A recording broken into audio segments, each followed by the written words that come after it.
MLA madam, I love you. এই ছোট লোকটা এখানেও? আমি আপনার সত্যিকারের ফ্যান ম্যাডাম, আপনার জন্যই ফুল নিয়ে এসেছি। কোথায় যাচ্ছ? এই ওকে যেতে দাও, ম্যাডামের বয়ফ্রেন্ডও, ওরা একে অপরকে ভালোবাসে। ডিটেলসটা পরে বলবো। আসতে দিন, আপনাদের মতো ও আমার ফ্যান। হ্যাঁ ঠিক বলেছেন, আমি একজন ফ্যান। আপনারা জান, হ্যাঁ ম্যাডাম তো মহান। এরে ফেলবে নাকি? কি নাম তোমার? আমার নাম গণেশ। কি কাজ করো এখন তো তুমি? তোমায় পটাচ্ছি। তোমার মনে হচ্ছে না তুমি একটু বেশি আরে ফ্র্যাঙ্ক? আমি তো ছেলেবেলা থেকেই খুব ফ্র্যাঙ্ক ছিলাম। কি বললে? তোমায় আমি ছেলেবেলায় পেলাম না কেন? তুমি আমার পিছন কেন ঘুরে বেড়াচ্ছ? কেন? তুমি ভোটের জন্য আমাদের পেছনে ঘোরো না বুঝি? নিজের ইন্টারেস্টের ব্যাপার, ডিমান্ড এন্ড সাপ্লাই। ও, তোর ওই একটা ভোটেই আমি জিতেছি বুঝি? বিন্দু বিন্দুতেই কিন্তু সিন্ধু হয়। ভুলে গেছো তুমি আমাদের কলোনিতে এসে আমাদের প্রমিস করেছিলে? আরে আমি আবার কবে গেলাম? গিয়েছিলে গত ভোটে দাসপাড়ায় গিয়েছিলে না তুমি? বলো। গিয়েছিলাম। একটা ওপেন জিপে চড়ে এসেছিলে। হ্যাঁ তো কি হয়েছে? তুমি বলেছিলে প্রিয় জনগণ, বলেছিলে কি না? বলেছিলাম হয়তো। ফ্লাইং কিস দিয়েছিলে না? হ্যাঁ। বলেছিলে আপনারা সবাই আমার, বলেছিলে না? হ্যাঁ তো কি হয়েছে? তো সেদিন থেকে আমি তোমার হয়ে গেছি। এই শোন, ওটা কি আমি তোকে পার্সোনালি বলেছিলাম নাকি? ওসব আমি জানি না, আমি তো পার্সোনালি নিয়েছি না। তোকে না আমি সবাই দেখছে কিন্তু তোমায়। পরে দেখছি আমি তোকে, ছোট লোক, অসভ্য কথাকার। আরে MLA madam, I love you. এবার কিন্তু জুতো খুলে মারবো তোকে। আপনার সবচেয়ে বড় ফ্যান, মেরে ফেলুন। আমার আজকের মতন কাজ শেষ, তাহলে বাড়ি যাওয়া যাক। কাকু, আমি একটা কেস করতে চাই। কার নামে কেস করবি? ওই এমএলএর নামে। এমএলএর নামে কেস করবি? আমার ফোন ধরছে না কেন? আরে এটা কোনো কারণ হলো নাকি? আরে সাইকেল চুরি হলে লোকে কেস করে, আর ও তো আমার মন চুরি করেছে, কেস তো করতেই হবে। এরকম কোনো আইন নেই। মেরে ফেলবে নাকি ওকে? ভাগো। এখানে বসছি? এমএলএ এখানে কি করছে? আজ 28 জানুয়ারি মহিমা রেপ অ্যান্ড মার্ডার কেসের আজ ফাইনাল হিয়ারিং হতে চলেছে। মানুষ মহিমাকে সাপোর্ট করার জন্য আদালতের বাইরে বিক্ষোভ দেখাচ্ছেন। এখন দেখার বিষয় এটাই যে আদালত বীরেন্দ্রকে শাস্তি দেবে নাকি সসম্মানে মুক্ত করে দেবে, কারণ বীরেন্দ্র বিজনেসম্যান প্রসাদ কুমারের ছেলে। আমাদের উকিল বাবু এখনো আসেন।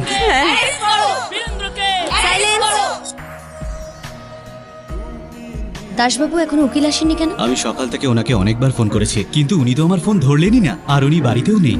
আত্মীয় স্বজনরাও ওনার ব্যাপারে কিছু বলতে পারলেন না। বুঝতেই পারছি না ম্যাডাম উনি কোথায় গেছেন। কাকু, এমএলএ কে ভীষণ টেনসড দেখাচ্ছে। চলো।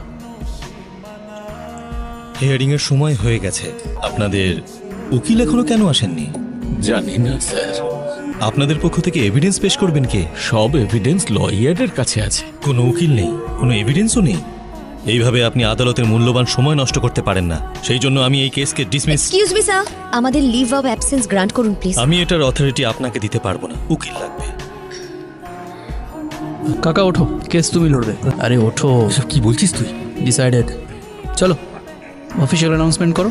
কিন্তু শুরু করবো কি দিয়ে? লিভ অফ অ্যাবসেন্স চাও? আর এভিডেন্সের কি হবে? এভিডেন্স চলে আসবে, প্রমাণ আর সাক্ষী আনার দায়িত্ব আমার। ইওর অনার, আমার নাম শ্রীপতি।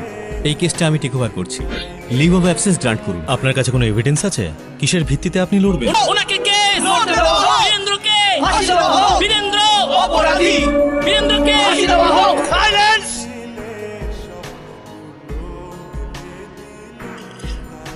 চুপ করো। Objection your honour. যে কোনো কেসে কি প্রয়োজন? সাক্ষী আর প্রমাণ প্রয়োজন। বিচার পাবেন, কিন্তু কখন? যখন দোষ প্রমাণ হবে। কিন্তু কাগজে হেডলাইন ছাপলে বা কোনো নিউজ চ্যানেল বললে বা লোকজন বিক্ষোভ দেখালে বা কোনো একজন এমএলএ সাপোর্ট করলেই কেসের ফয়সালা হয় না। জজ সাহেব, রাতে পরদিন সকালে কোনো মেয়ে 6 মাসের প্রেগনেন্ট হয়ে যায় না, এটা আপনিও জানেন। প্রেগনেন্ট ছিল? ইয়েস, আপনারা বলছেন যেদিন হয়েছিল শি ওয়াজ 6 মান্থস প্রেগনেন্ট। এই যে তার পোস্টমর্টেম রিপোর্ট। মেয়েটির চালচলন ঠিক ছিল না। ওকে একবার নয় 10 বার হোটেলের রুম থেকে পুলিশ গ্রেফতার করেছিল। আসুন স্যার। এই কথাটা একদম সত্যি স্যার। আমরা মেয়েটিকে 10 বার অ্যারেস্ট করেছি, কিন্তু ও রিকোয়েস্ট করে যে ওর মা বাবাকে যেন এই ব্যাপারটা না জানানো হয়, তাই একবারই কমপ্লেন লেখা হয়। স্যার স্যার, না স্যার প্লিজ এমনটা বলবেন না। ও আমার মেয়ে ছিল, ওর নামে এমন কলঙ্ক দেবেন না আপনারা। আপনাদের কাছে ভিক্ষা চাইছি, আমি এ কেস আর লড়বো না, তুলে নিচ্ছি আমি। এই কোর্ট তোমাদের কথা মতো চলবে না। আপনি দেখলেন জজ সাহেব, যেই সত্যি সামনে আসতে লাগলো অমনি নাকে কান্না শুরু করে দিল। আমার ক্লায়েন্টকে ফাঁসানোর পেছনে এদের বিশেষ একটা কারণ ছিল। আমার ক্লায়েন্ট একজন বিজনেসম্যান, ইয়াং জেনারেশনের আইকন। গোটা পরিবার মিলে আমার ক্লায়েন্টকে ব্ল্যাকমেল করার, লুট করার প্ল্যান করেছিল, আর ফাঁদে ফেলতে না পেরে সকাল সন্ধে দিবারাত্রি কেসের হুমকি দিয়ে আমার ক্লায়েন্টকে হ্যারাস করেছে। এদের মেয়ে দেহ ব্যবসা করত, বীরেন্দ্রকে ব্ল্যাকমেল করে মোটা টাকা হাতাতে চেয়েছিল। সমস্ত প্রমাণ এটাই বলে। আর এটা শুধু আমার দাবি নয়, this is the only truth. সমাজের কলঙ্ক ছিল এদের মেয়ে। আর কে বলতে পারে ওর মা বাবাই হয়তো ওকে এই কাজে নামিয়েছিল? এই শহরের আবর্জনা এরা। এই ধরনের লোকেদের এই সমাজে থাকার কোনো অধিকার নেই জজ সাহেব। কোর্টের মূল্যবান সময় নষ্ট করায় আর একজন নির্দোষ মানুষের বিরুদ্ধে মিথ্যে অভিযোগ করার জন্য এই কোর্ট আপনাদের দোষী সাব্যস্ত করছে। The case is dismissed.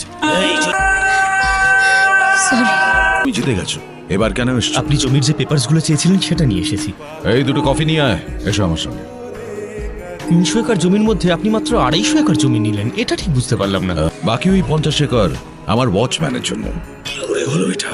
Hey youth icon, licence পেয়ে গেলে এবার তোমার যা খুশি করো, বাকি সব আমি সামলে নেব। Love you brother, just enjoy. এটা ট্রাই করে দেখ।